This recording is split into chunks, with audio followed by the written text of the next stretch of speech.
Je voudrais dire merci à tous ceux qui m'ont aidé et soutenu dans l'organisation de cette conférence. Des personnes accueillantes et généreuses m'ont fait confiance, quelquefois donné leur amitié et ouvert des portes et leur carnet d'adresse. Merci à toutes celles-là. Merci au Maroc.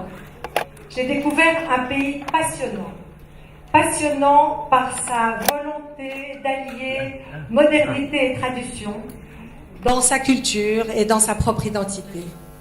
Merci donc au Maroc. Et une conférence comme celle-ci a beaucoup à recevoir de ce pays. Et j'espère qu'elle pourra y apporter aussi quelques exemples de solutions à des problèmes globaux qui sont reproductibles localement et qui ont un impact réel sur l'évolution des sociétés et sur l'avènement de plus de paix. Merci à nos sponsors, dont certains sont présents dans la salle. Je veux nommer en Belgique la Fondation Jean-François Peterbroek.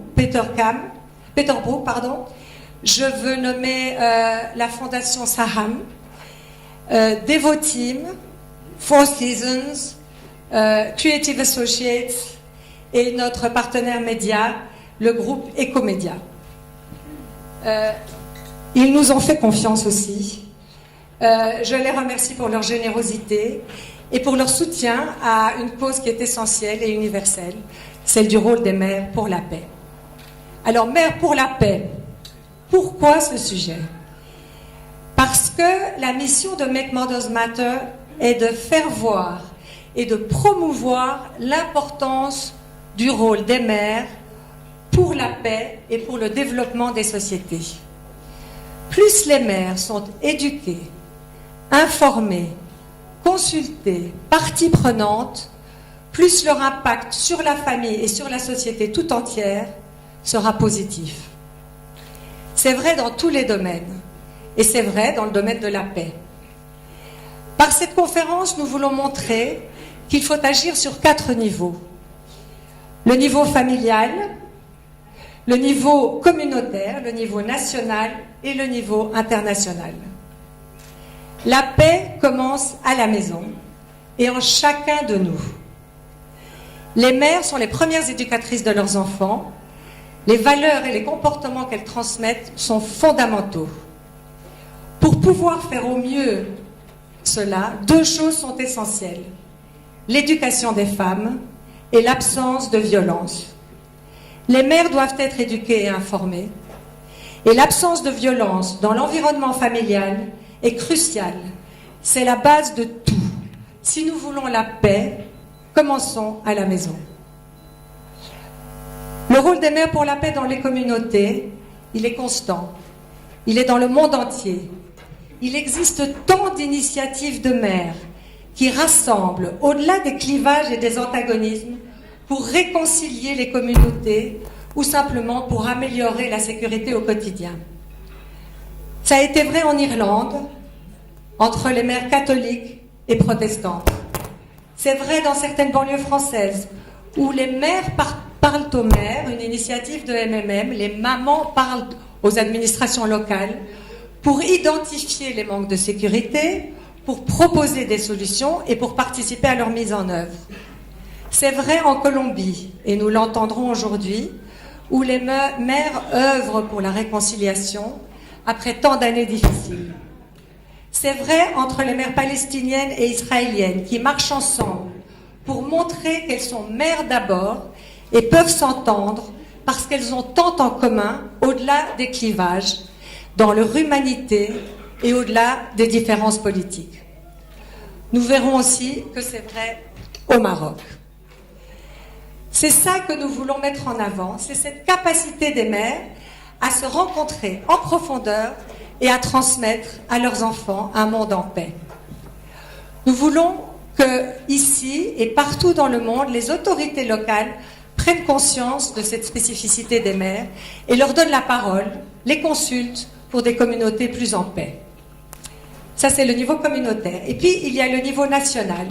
Et aussi, cette même spécificité des mères est nécessaire pour qu'elle soit présente à tous les niveaux de prise de décision au niveau national. C'est important que les gouvernements soient proactifs pour intégrer les femmes à tous ces niveaux de prise de décision. Nous pensons que c'est une condition de développement et de paix. Et puis nous parlerons de la résolution 1325 de l'ONU, Femmes, paix et sécurité. Elle demande que les pays donnent une place aux femmes dans leurs organes de décision pour la paix et la sécurité. Les pays ont mis en place des plans d'action nationaux pour mettre ça en œuvre dans le pays. Ce serait magnifique que des pays ici présents qui n'ont pas encore initié un plan d'action national puissent le faire pour s'intégrer dans le cadre de la résolution 1325. Alors, en résumé, nous voulons proposer des solutions, c'est ça que nous voulons faire ici, et des exemples à reproduire. Nous voulons souligner l'importance des mères et les atouts de leur participation pleine et entière dans tous les efforts de promotion de la paix et de la sécurité sur tous les fronts, à la maison, au travail, dans les pays et sur la scène internationale. Alors je voudrais annoncer ici ce que nous voudrions faire à l'issue de cette conférence. Nous souhaitons rassembler toutes les initiatives de Mères pour la paix dans le monde et créer un label Mothers for Peace, un label international. Les initiatives rassemblées sur ce label montreraient combien il est important, nécessaire et utile de travailler non seulement pour les mères, mais avec les mères.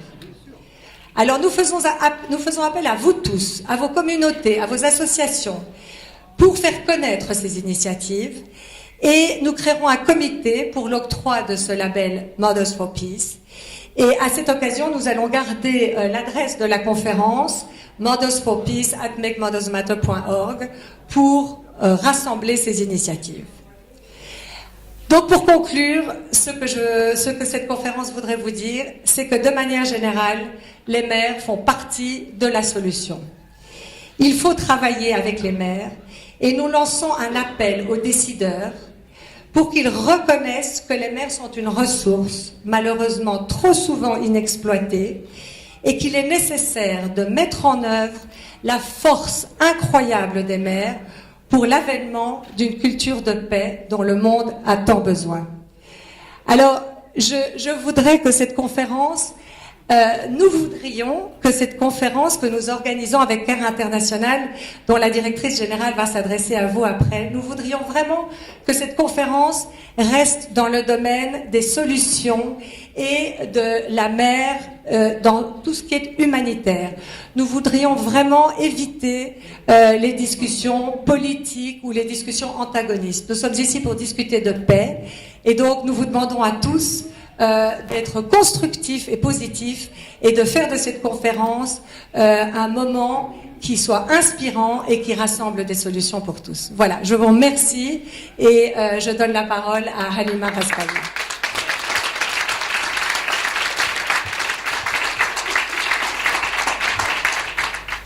Assalamu alaikum, rahmatullah wa barakatoum.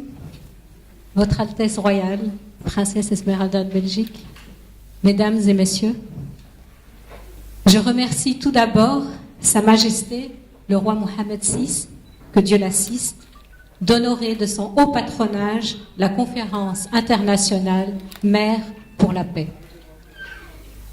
Care International Maroc, partenaire de Make Mother Matter, est honoré de cette haute sollicitude royale qui traduit si bien l'ouverture et l'engagement de Sa Majesté le roi Mohammed VI pour les actions sociales et son engagement auprès du peuple. Je voudrais vous remercier, Votre Altesse Royale, Princesse Esmeralda, de Belgique ainsi que MMM, de s'être associée à Care International Maroc pour se réunir durant ces 2 jours autour de ce thème qui est criant pour l'humanité, criant de sens pour l'humanité, les mères pour la paix. Je voudrais remercier également le gouverneur de la préfecture d'Anfa, qui est représenté ici par son secrétaire général. Je voudrais également me joindre à Mme Liedekerk pour remercier tous les partenaires qui ont été cités tout à l'heure, les partenaires sponsors et partenaires médias précités. Ceux-ci se sont associés à cet événement et nous ont fait confiance pour sa réussite. Mesdames et messieurs, pour prévenir, régler ou consolider un environnement de paix, l'une des premières priorités est la lutte contre la pauvreté. La pauvreté, nous le savons, est un paramètre évident pouvant créer des tensions dans le monde, car l'être humain en situation précaire peut être malheureusement amené à détruire l'environnement de paix autour de lui. Conscient de ce constat, Care International Maroc est parmi les associations qui, depuis 10 ans, se sont tracées comme objectif la lutte contre la pauvreté et l'autonomisation des personnes précaires, notamment et surtout les femmes et les jeunes, les femmes, les mères. Ceci en vue de perdurer un environnement de paix au Maroc et ailleurs. Nous accordons à travers nos actions une attention particulière à la mère qui est souvent la figure centrale de la vie de l'enfant, qui est son contact, son tout premier contact avec le monde. Nous nous attelons à cette tâche en agissant sur trois leviers. Commençons par celui de la mère. Le premier étant nos actions envers l'autonomisation économique. Autonomisation économique où CARE promeut des méthodologies innovantes pour assurer cette autonomisation économique, principalement des femmes, de la mère dans les zones précaires, rurales, périurbaines. Parce qu'une femme économiquement autonome est une actrice de paix dans sa famille, dans sa communauté, dans le monde entier, et peut également mieux assurer son rôle de mère. Ensuite, l'enfant. Ce second axe étant l'éducation, où CARE Maroc œuvre pour un accès généralisé aux enfants, filles et garçons. Ceci dans les zones défavorisées, urbaines, périurbaines et rurales. Pourquoi? Car un enfant bien éduqué est un futur citoyen, un futur père ou une future mère et un futur acteur de la paix dans sa famille, dans sa communauté, dans le monde. Enfin, le citoyen, la citoyenne, nous agissons sur la gouvernance locale inclusive, c'est-à-dire une gouvernance locale inclusive qui rassemble les mères, les pères et tous les acteurs de la société pour les outiller afin de mieux exprimer d'une manière constructive et structurée leurs demandes, leurs plaidoyers, pour ainsi permettre de mieux participer à la citoyenneté et à la vie dans la commune et dans le pays. Un citoyen écouté et engagé est un acteur de paix dans sa famille, dans sa communauté également et dans le monde. Votre Altesse royale, Mesdames et Messieurs, je vous souhaite un échange fructueux durant ces 2 jours pour un sujet éternel. Encore une fois, je dédie cette journée à nos mères de par le monde et je remercie de nouveau Sa Majesté le roi Mohammed VI pour sa bénédiction. Merci beaucoup et bonne journée à vous.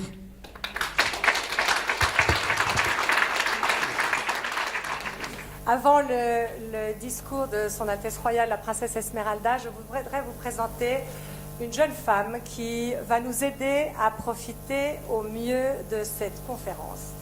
Cette jeune femme, c'est Stefania Verhagen, qui est une femme formidable. C'est une juriste, elle a étudié le droit et la philosophie. Elle a travaillé dans le département bancaire de la cabinet d'avocats. Elle parle des tas de langues, elle s'intéresse à tout, elle est profonde. Et c'est ce qui l'a amenée, quand elle était en séjour aux États-Unis, à étudier à Stanford la compassion. Et c'est à partir de ce sujet-là qu'elle va intervenir aujourd'hui, plusieurs fois pendant notre conférence, pour nous ramener chaque fois à l'essentiel de ce que nous allons vivre aujourd'hui pour plus de paix dans le monde. Donc Stefania, je te remercie d'être là et la parole est à toi.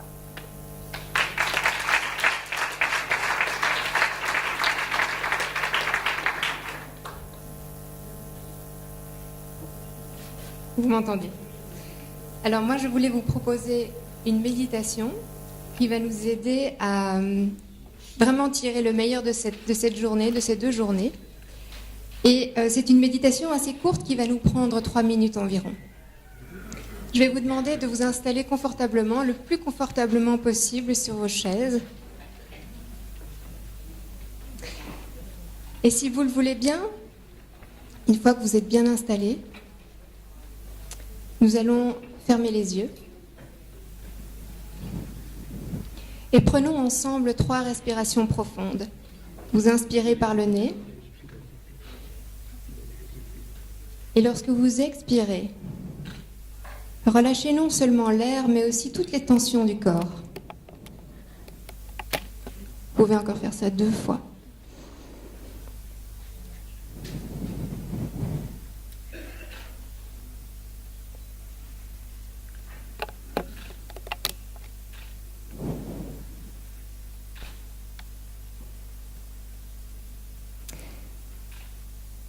Et puis laissez le souffle reprendre son flux naturel. Détendez le visage et les épaules. Alors pour ceux d'entre vous qui n'auraient jamais fait ce type d'exercice, sachez qu'il n'y a pas de bonne ou de mauvaise façon de s'y prendre. Certaines personnes ont des images claires, d'autres ont un ressenti, d'autres encore retiennent certains concepts ou des mots. Laissez simplement le processus se dérouler sans vouloir trop le contrôler. Commençons par imaginer un vieux puits. Vous savez, ces vieux puits en pierre qui s'enfoncent profondément dans la terre jusqu'à une source d'eau fraîche. Voyez si vous pouvez vous représenter un tel puits dans votre esprit. Et peut-être se trouve-t-il à quelques kilomètres d'ici, perdu dans le désert marocain. Peut-être y a-t-il un seau en bois, attaché à une corde. Observez ce qui vous vient à l'esprit.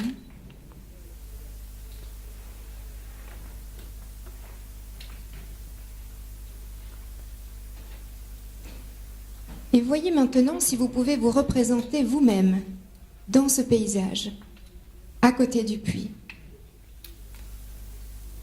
Remarquez le temps qu'il fait ou le type de journée que c'est dans cette scène imaginaire. Vous vous tenez là, perdu dans vos pensées, à côté du puits. Vous baissez le regard et vous découvrez une jolie pierre à vos pieds. Vous la ramassez. Sentez le poids, la texture, la forme, la température de cette pierre dans vos mains.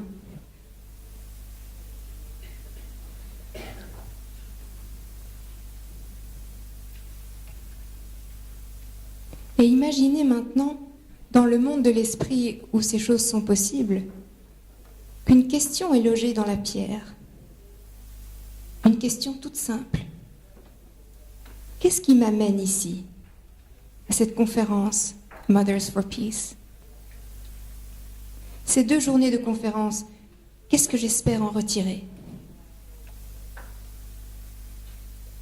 Vous marchez vers le puits, lancez la pierre qui renferme ces questions dans l'eau, et tandis qu'elle brise la surface de l'eau, vous voyez quelles réponses vous sont renvoyées à cette question de « Pourquoi suis-je ici ?»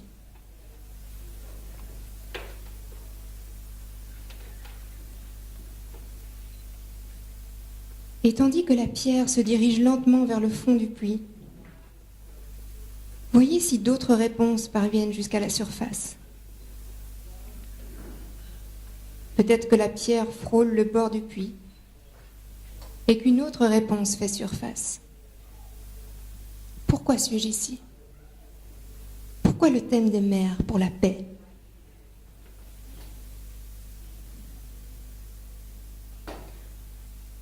Enfin, la pierre arrive tout au fond du puits. Y a-t-il peut-être une réponse qui remonte à la surface depuis les tréfonds du puits?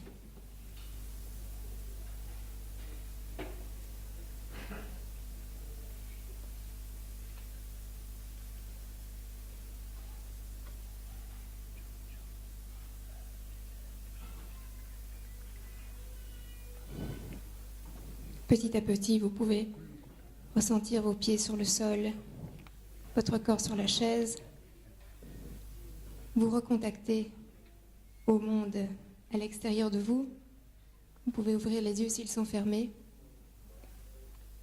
Et je vous invite à rester en silence peut-être 30 secondes de plus et à réfléchir, à mettre en mots, peut-être même à mettre sur papier ce que vous avez retiré de cette expérience.